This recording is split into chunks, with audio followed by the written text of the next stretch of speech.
BFM Business, 10h, midi, l'émission 100% placement. Intégral placement, Guillaume Sommerer. Allez, plus que 2h30 de cotation, plus que, puisque ce sera une simple demi-séance aujourd'hui sur le marché parisien et sur la plupart des marchés Euronext qui clôtureront à 14h. Londres fermera dès 13h30 et puis Wall Street dès 19h ce soir. Il est sur le pont avec nous pour vivre cette demi-séance de l'intérieur. Giovanni Filippo, Bourse Direct. Rebonjour Giovanni. Bon, le CAC 40 ne fait pas grand-chose, on se parle franchement, on est parfaitement stable en ce moment. 6030 points, c'est une mer d'huile sur les marchés aujourd'hui. Oui, j'ai presque envie de dire que ceux qui ont oublié de faire leurs petites emplettes, c'est le moment d'y aller. C'est pas encore trop tard parce que sur le marché, il risque pas de se passer grand-chose jusqu'au fixing de 14 heures. Pour l'instant, ça semble bien parti, en tout cas pour terminer l'année de la meilleure des façons. Je pense qu'on peut encore avoir des prix qui peuvent progresser vendredi, lundi et mardi. Il reste 3 séances avant le 31.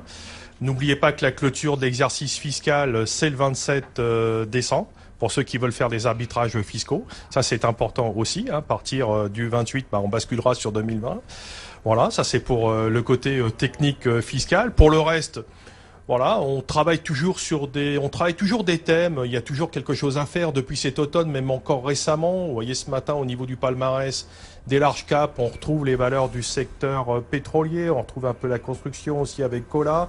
Voilà, c'est des secteurs qui sont un peu entourés, les commodities, émergents, construction, matériaux, c'est des valeurs qui sont un petit peu entourées, c'est des valeurs qu'on travaille. On surveille beaucoup la configuration aussi du pétrole, le brut léger est vraiment à l'orée du bois. On attend vraiment un signal assez fort là-dessus et je pense que le signal d'achat peut se déclencher sur débordement des 61,50 $. On est, je crois, un petit dollar en dessous, un demi-dollar en dessous. On est en embuscade, on est en train de construire une petite figure de retournement, à mon sens, qui explique probablement, si vous voulez, l'intérêt sur les valeurs du secteur, comme Total, qui progresse graduellement ces derniers jours.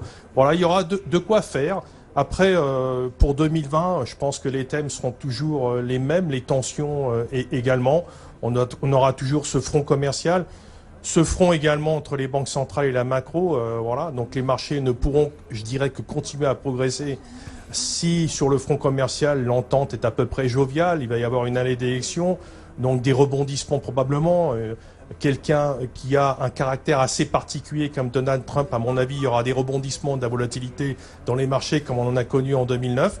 Les marchés seront toujours conditionnés pour moi par rapport aux banques centrales et conditions techniques hyper favorables, mais il ne faudrait pas non plus que le fossé se creuse de trop avec la macro.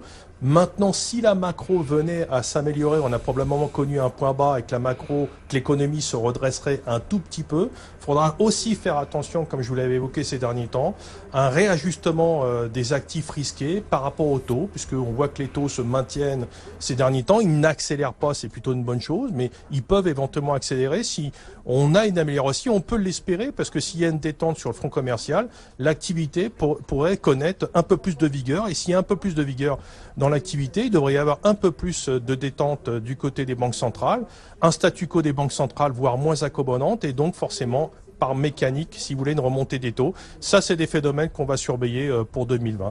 Voilà, dans un marché qui termine gentiment la séance avant le réveillon de Noël, si je puis dire. Et sur ce, je souhaite de bonnes fêtes de fin d'année à tout le monde, parce que pour ma part, je redémarrerai en 2020. Eh ben, on vous retrouvera avec grand plaisir en 2020. On espère une année sans embûches, puisque vous nous parliez du réveillon de Noël et sans mauvais jeu de mots.